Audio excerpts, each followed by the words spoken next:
It can be pretty lonely. There's only two of you out. Gene Cernan always seemed to enjoy talking about the moon and his time on it. You can see how dirty and filthy they are. I mean, I looked like a coal miner after I'd been there for a couple, 3 days. And when he talked, the words were almost poetic. I sat on God's front porch looking back home for 3 days of my life. Cernan was born in 1934 in Chicago. He said he had always wanted to fly, and that he did. A naval aviator, Captain Gene Cernan was recruited by NASA in 1963. 3 years later, his first space flight aboard Gemini 9. And 3 years after that, Apollo 10 in 1969. Cernan was pilot of the lunar module named Snoopy. They flew to within 50,000 feet of the moon's surface, but didn't land.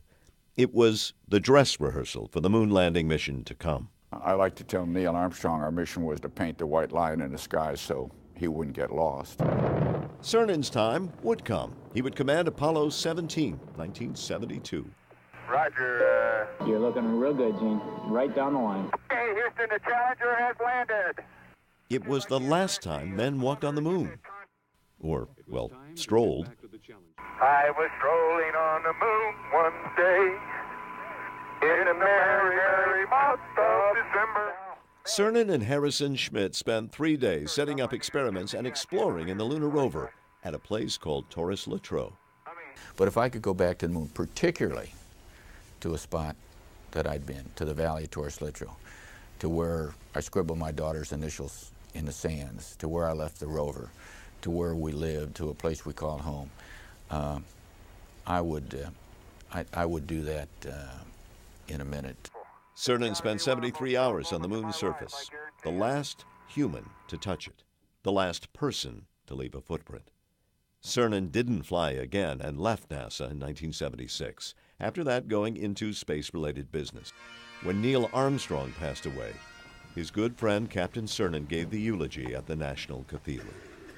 And as you soar through the heavens beyond where even eagles dare to go, you can now finally put out your hands and touch the face of God. Gene Cernan understood that the fraternity he was a part of was small, and it was just a twist of fate that brought them together. I've been there. I know I've been there. I can take myself back instantaneously to that valley. And yet, as I look at myself, I sometimes wonder, why me? Martin Savage, CNN.